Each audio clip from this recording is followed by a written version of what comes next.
And welcome, folks, to another edition, a New Year edition, the first of the 2025 edition of the Michigan Basketball Insider. So, Happy New Year to you, and Happy New Year to my big fella. He was a first-round draft pick out of the University of Michigan in 1984, an All-American. He was a guy who, when you look at a 10-year NBA career, when you look at his commentating career, he is one of the best around. But I introduce him as my guy, my friend. I call him Timmy Mack. You call him Tim McCormick. Tim, Happy New Year. How you doing? I am so good. I'm still just floating through the air after that football game. I was so proud of my team. And Sam, I kept thinking back to November 23rd, Michigan against Northwestern, and we were just so nervous about them getting a victory to guarantee they can go to a bowl game, and to think that they dropped like 50 or 60 points on the Wildcats and then beat Ohio State and beat Alabama. I did not see that coming. That was my favorite Christmas gift. Yeah, man. As you talk about just the convergence of a series of events, you got to throw in, you got to lump in the commitment of Bryce Underwood too, because before that victory over Northwestern and the commitment of Bryce, and of course the victory over Ohio State, there was a lot of nervous energy in Michigan Nation. A lot of folks weren't necessarily on the train at that point, but clearly all Michigan fans are on the train now. We're very excited about the future, all aboard as far as Michigan football is concerned. So very happy about the performance they put on in the bowl game, and excited about what they have going on heading into spring ball. But of course, that's a nice springboard into Big Ten play for this basketball team. A lot of excitement, Tim, for what we saw in the non-conference. I know they left some things on the court as far as some of the big games were concerned, but I'm very optimistic about what this team has shown thus far and about what they have as they prepare to head into conference play. Yeah, I'm with you for sure. I look at their position and I think that they're hungry. They know they will lose in the Big Ten if they don't play their best. Their roles are clearly being defined. I think they're deep. I think they're talented. The last couple of games, against two games, I thought that they'd be really challenging against Fort Wayne and Western Kentucky. Those are pretty good teams in their league. And Michigan thumped them. Like that caught me off guard. I knew, I was confident that they were going to win. Some of the numbers, they averaged 56 points in the first half in those two games, plus 58 on the glass. Okay. Michigan's rebounding is getting better. 2 wins by a total of 79 points. They had 30 assists total. That's what good teams do. You're gonna beat them, and you see a lot of games where, it's a 5-point game with 5 to go, but good teams just put people away. And Michigan, in their half-court offense, they've got a lot of weapons, and when they play fast, I know that they're not the greatest 3-point shooting team, even though they're going to be one of the best in the Big Ten. They're leading the conference in field goal percentage. That masks a lot of problems. Their defense is gelling. I like what I see, and I think they've got a whole nother gear. And so far, because they're 2-0 in the Big Ten, and they've got a winnable game at USC, I think Michigan right now, based on what we've seen, they're a contender in the Big Ten. Yeah, absolutely believe that too, Tim. We have talked about all non-conference schedule, their depth and versatility. Been really impressed with, obviously, Danny Wolf. It's been a revelation that big man tandem and the problems that they're going to cause the array of scoring options that they have. This team is going to pose a lot of problems. But I want to focus on the areas, before we talk about where they need to improve, the areas where we've seen tangible growth, right? So we started out the year talking about turnovers. Now, it's still an issue, but I feel like it's something that they've worked on and they've gotten somewhat better at. They got somewhat better at it, Tim. Not totally better. It's still something they gotta tighten up. But you can see they made a conscious effort at being more responsible. Not as many careless turnovers. Not as many of those turnovers where it's like, oh man, why are you making a 3/4 court pass? We don't need that pass right now. Not as many of those types of turnovers. Still too many for our liking. You're going to have to continue to evolve in that way. But I'm going to live with some of the ones that we were talking about earlier in the season. Like you saw Danny Wolf kind of testing the limits of what we can see him do as that sort of initiator at that 4th spot. I kind of like how we've seen him evolve in that way. And as a team that likes to push tempo, I'm comfortable with the progress that we've seen thus far. They need to continue to get better. But the place where I think we've seen the most growth, man, I like how we've seen the guards start to get on the glass, Tim. You talked about the rebounding numbers, the plus numbers on the glass versus Fort Wayne, and then versus Western Kentucky. Early in the season, you remember how bad they were on the glass and how much of a talking point it was. Like, man, these guys, this shouldn't be an issue with how big they are. They're going to be bigger than most teams they face. And it was to the point where Mike Boynton is in the press conference talking about we gotta coach our guys on angles and on having a mentality about hitting the glass, especially our backcourt guys. And you see those guys adapting that mentality, Tim, to the point where I'm seeing Tre Donaldson on the glass more. Of course, Roddy Gale has to do that more, and it's showing up in the stat box. Yeah, well said. And when you think about college basketball players, you just assume that they know things because you learned them when you were a kid playing basketball. I learned them when I was a kid, but that's not always the case in today's AAU-driven basketball.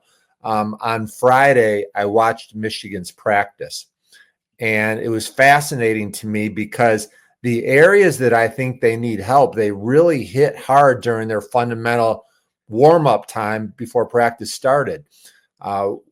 Bo Ryan would have loved this practice. John Beilein would have loved this practice because they had the guys going through some really basic fundamental things with footwork, crisp passes, really making sure the guys are tight with their handle. And it became aware to me at that point that Dusty May kind of figured out early on that a lot of our players have never really probably spent time working on their ball handling drills and their off the dribble drills and some of the things that kids do when they're 6, 7 years old. And so that's been an emphasis. And I think he realized that just fundamentally Michigan's ball handlers have not had a lot of reps growing up, and they've got to make that part of their practice plan. Also, watching them in practice, I saw a real concerted effort to get the guys going to the glass and to tell Danny Wolf, look, go get a rebound. You can take it. You can bring it up like a guard. And I think that's everybody's favorite thing to do. A long rebound miss is now the equivalent of an outlet pass from Michigan. And in the Fort Wayne and Western Kentucky game, it's the best rebounding that we've seen. I like the growth, and I attribute it to the start of practice where they're really working on the basics. And Sam, the other thing that they spent a lot of time with, and they were going through it pretty slow. It wasn't live, but they really worked on pick and roll coverage, knowing that when you get into the Big Ten, the big guy set some great screens, and you've got to have your footwork and your angles really good. I look at that as another area that I think Michigan is going to improve in. Yeah, defense. That gets to my other point that I'm really, really encouraged by. I'm really encouraged by how good this team has been defensively. That doesn't mean that they're a finished product, but I think that's been one of their calling cards in the non-conference, that they get in you, they block shots. Their on-ball defense has been outstanding. Now it's gonna have to go to another level in conference play. To your point, Tim, as you just laid out, but the presence that Mike Boynton has been, I think you got to credit Dusty May with making this a point of emphasis, and we talked about it in the last episode. He wanted to give them a defensive identity, and I think we see that in this team. They are going to be, as far as their effort and intensity on that end of the floor. And he said they are not. It's not a defense. They are not a defense where it's a hey, we're going to do this every single time down the floor. He said they're the kind of defense where it's a decision. You got to make decisions. You got to make decisions a lot every time down the floor. So, you got to be really dialed into not only what you're doing, but what your teammates are doing. And so he's really seen a lot of growth across the board from them over the course of the non-conference. And I feel like that's largely attributable to, I think, his decision to make that a focus. That's got to be something that your head coach decides, because you see a lot of coaches say, man, it's going to be all about offense. And clearly Dusty May didn't make that be his mindset going into it in his first season. Yeah, I think that's accurate. I really do. And the other big question mark that I have, I'd like to get your opinion, is on the backup point guard spot. Tre Donaldson is the guy. I like him. And last year he split time at the point guard, so we didn't know for sure if he would be that. Give me the ball. I'm going to run this offense. I'm the man. Like, he's the alpha dog on this team. And that's all set. But who's the backup point guard? And at some point, we're going to need somebody to step up. Reuben Jones is the obvious choice because of the fact that he's experienced and he's a reliable defender. We haven't seen a lot from him offensively, even though he's made a couple of his last shots. But Justin Pippen and LJ Cason get me kind of excited when I watched them the other night. They had a lot of opportunity to play, 17 or 18 minutes each. And I was especially fired up about Pippen because he's a better defender than Cason at this time. And he made 50% of his threes. He had 10 points against Western Kentucky. I had not really watched him a lot. I didn't know his game.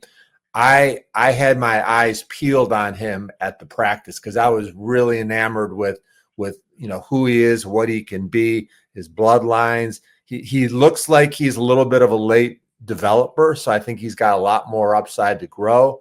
But he can shoot the ball, and he's reliable on defense.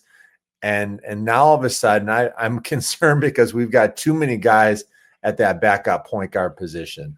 Yeah, it's sometimes, man, injury is opportunity. You hate that it comes this way, but the injury to when you have an opportunity that comes to you this way, like it did in this particular instance for Justin and for LJ, you got to take advantage of it, and they did. Now, clearly, Reuben is your backup point guard. But I'd be lying to you if I didn't say that what we've seen from Justin Pippen has me intrigued. If you had asked me in through non-conference play before the injury to Reuben Jones, who I would tab, it absolutely would be LJ Cason. I would say he would be the guy that I would pick to say, if I had to grab a guy from the reserves to step up and be the guy, it would be LJ Cason. But it would be more so for his ability to, he's the guy that I would look to say, okay, he could go get me a bucket. But when I look at Justin Pippen, I feel like he could do a variety of things, Tim. And I want your take on this, because I watched him come down and they tried to go under a screen. He popped a three. You know, he did a pump. He had a pump fake, reset, shot a three. But then he was also able to set some guys up. And I think he had 3 assists in one of those games. So, you know, a very cerebral player too. Then he's going to come down and he's going to get in your shorts and he's going to play some good defense. I think that comes from the bloodline side of it. I just feel like I love what LJ brings to the table, but I feel like, and this just may be some bias coming in, even though I'm a bad boy, through a bad boys fan through and through, but I feel like I might have some Papa bias coming in, feeling like maybe I'm gonna get a little more from Justin at this stage of the game if I'm Dusty May and I gotta go to the bench and grab a guy. I feel like I might get a little more from Justin Pippen at this stage of the game. You know, I like playing the comparison game, right? As I watched Justin Pippen, I was trying to think, who does he remind me of? And the comparison is, as a freshman, you remember Muhammad Ali Abdul-Rahman was about the same size, and he was just a good dude, and he played his role, didn't want to step on anybody's toes. He just kind of executed his role, but he was so intriguing. He'd make a couple plays, and you think, wow, this could be really, really good.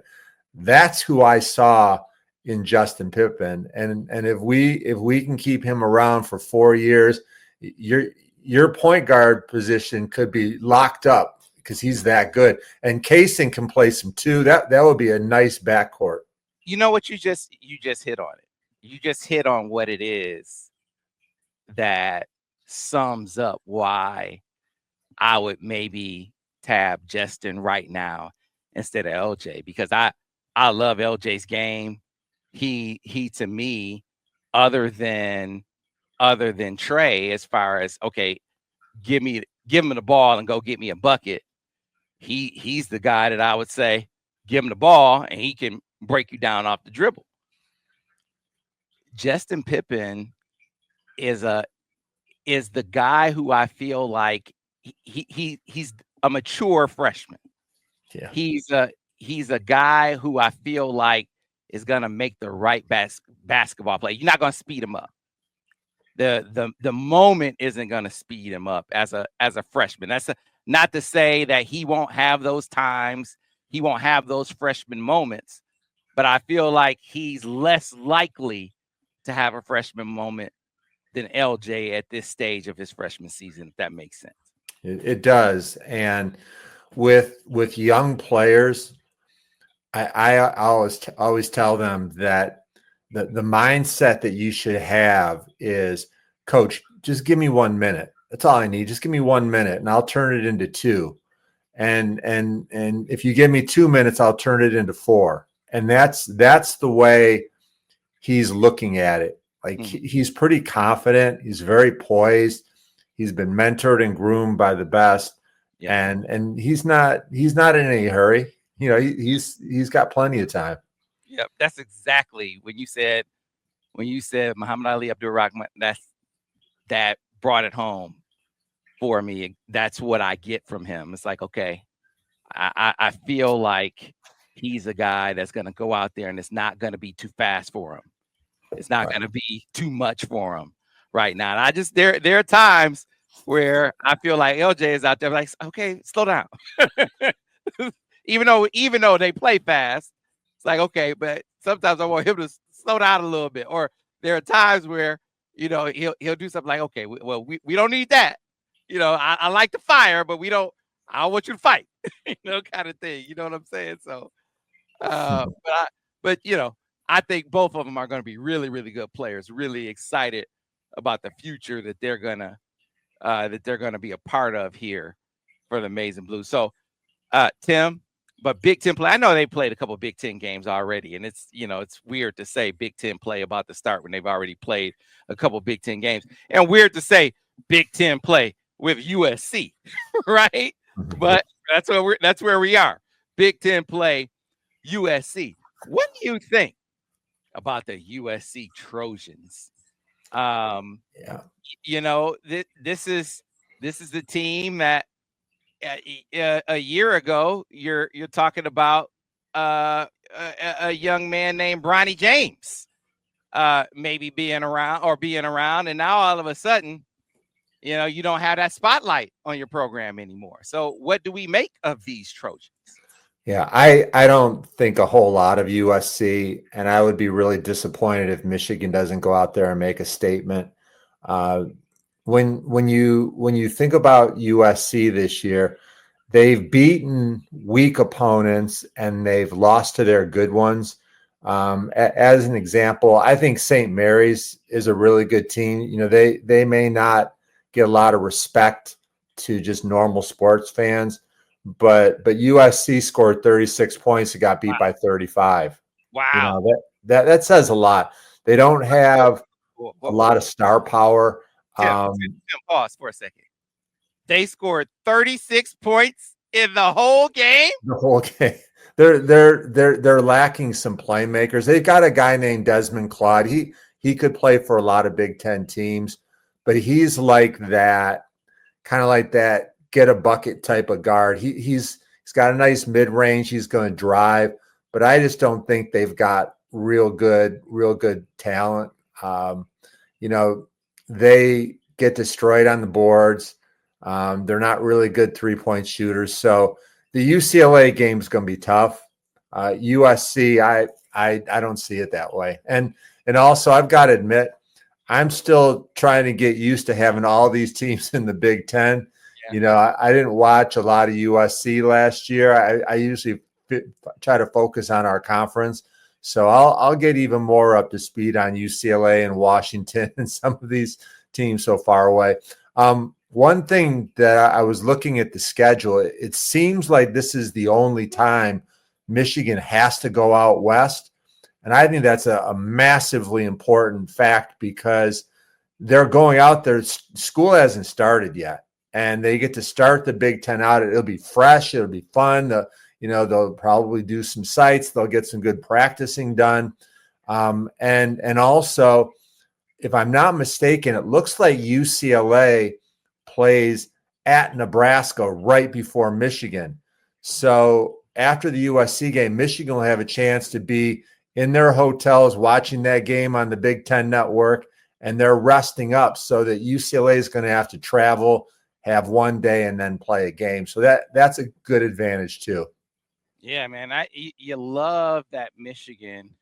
A lot of times you feel like the schedule makers don't do you any favors. Mm-hmm. But this is to be able to group these games like this is like, man, thank you. Right. And to have it, like you said, coming off a natural break like this, it couldn't get any better. I mean, you don't have, it's not grouped in the middle of the season where, you got classes that you've been in the middle of, and it's so much going. This is the perfect time to have a West Coast trip. And then you come off the road and Washington has to come to you. Oh man, this couldn't have worked out any better for Michigan. Think about the fact that they could be 3-0 with already 2 road victories. Like that's pretty big time. And it takes the pressure off, because if you go ahead and beat UCLA, then all of a sudden everybody's going to say, okay, Michigan's the team to beat right now. Yeah, no doubt.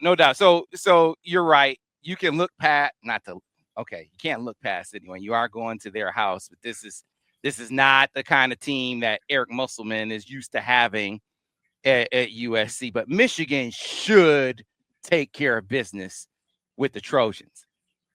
Let's go across LA and go over to Westwood and talk about the Bruins, number 15 team in the country.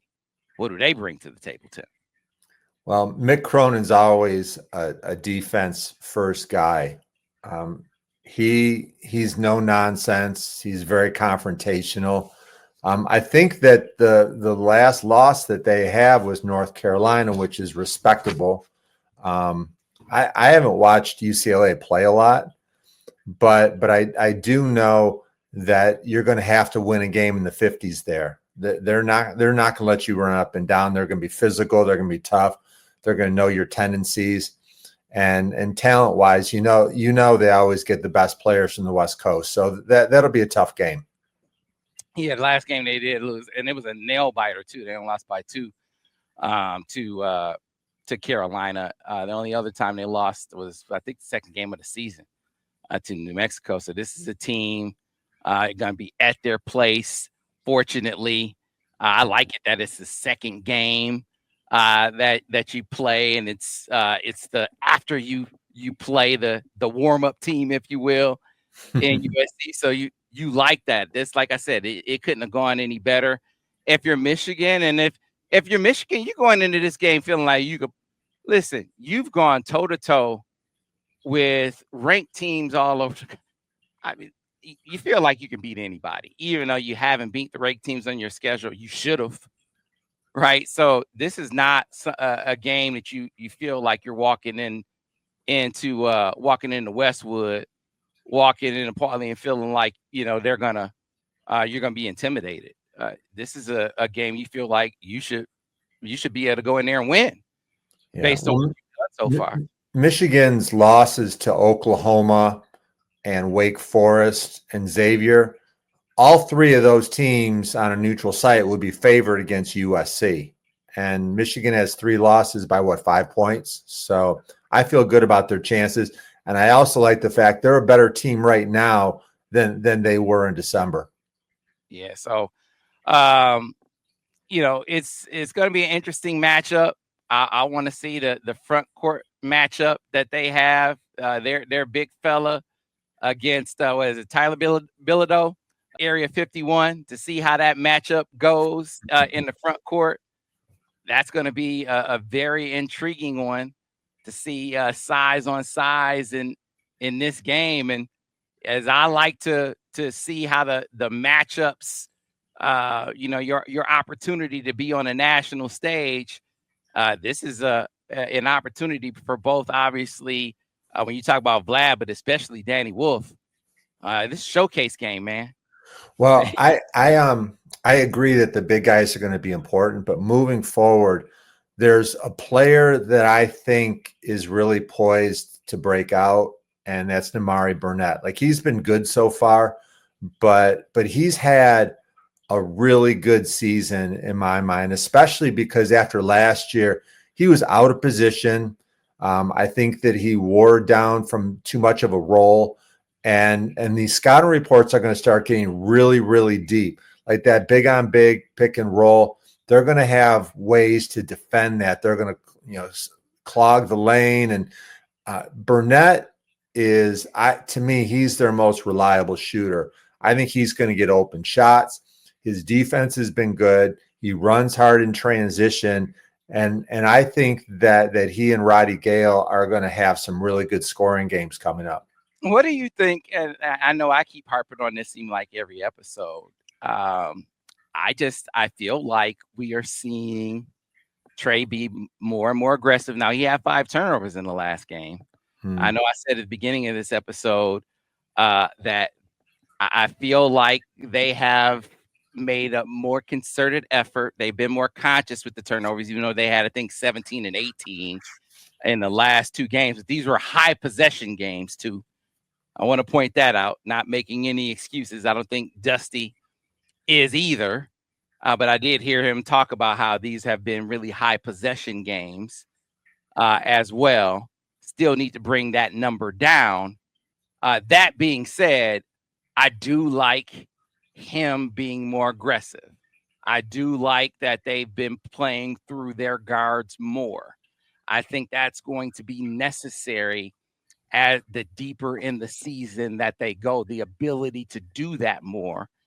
And so whether it's obviously seeing Namari be as good as he's been with his shot making, but Tre with his playmaking, I think is going to be more and more important the deeper we go in this season, Tim. And I'm curious what you think of that aspect of him and this team.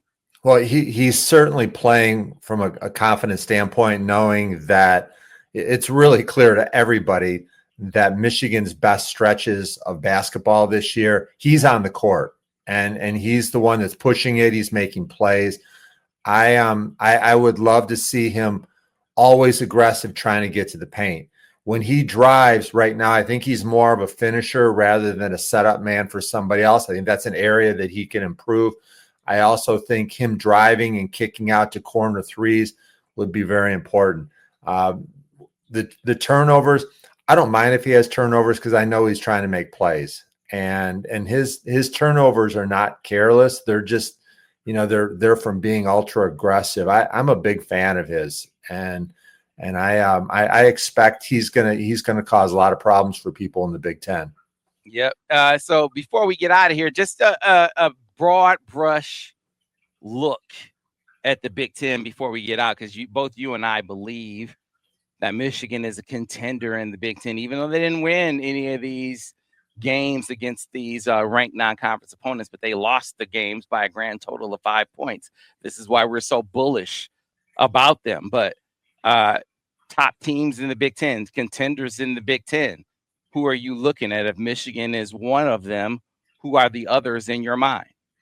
So I really like the talent level of Illinois. I think that they're going to be hard to beat. Their front court super athletic. They've really proven themselves in the Big Ten over the last several years. After that, not as much of a fan of Wisconsin. Maybe that's because I was so zoomed in on that Michigan-Wisconsin game. They've got some good perimeter players, but I don't buy them. Michigan State, they've played well of late.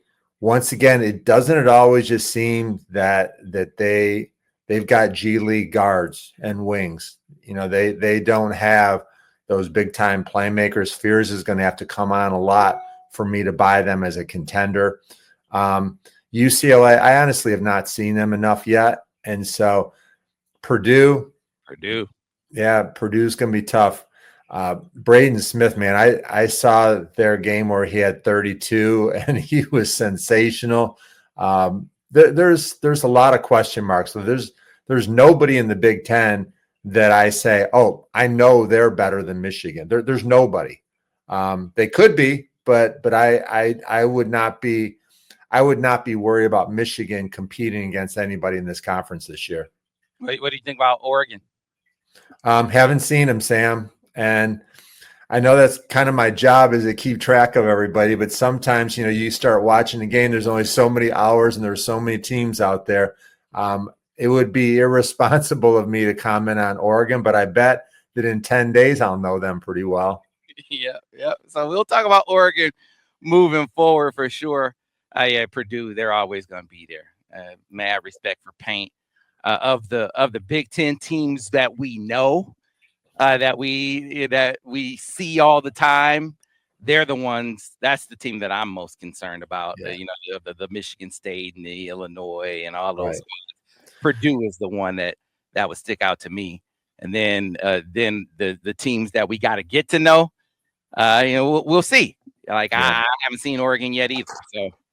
So Sam, I wanted to share with you. I had a pretty fun and unique opportunity on Friday. I got there early and talked to the Michigan basketball team, kind of gave them a motivational talk and, talked a little bit about the history of the program. I had a chance to watch their film session in the locker room with the team. I got to hear Mike Boynton break down the Western Kentucky scouting report. Got a chance to talk, one-on-one with several of the players, and it was such a great experience. I walked away, really fired up about it. And I take partial credit for, after my motivational speech, they dropped 112 points and made 19 threes. Is that a coincidence? I don't think so, but it was a great time, Sam. I really enjoyed it. Yeah, tied a program record for threes. So this is one thing I didn't know the answer to before the start of this episode. So Tim, in your Michigan basketball career, did you even attempt a three-pointer? That's such a rude question. I can't believe that you asked me that, because I played before they even had a three-point line. I find it hard to believe that you didn't know that. I think it was somewhat of a subtle jab by you. No, they didn't even have a three-point line. Oh, they didn't even have. Man, I would have been tearing that thing up, Sam. They had shorts for the players. They didn't have a three-point line. We were missing out on a lot. That's right. They did not have a three-point line. See, Tim, I would have fudged for you, man. I would have just said no. No, I didn't attempt one. That's funny. And you're probably thinking, in my NBA career, yes, I did have an NBA three, but only one. But only one in the entire 10 years, the one NBA three.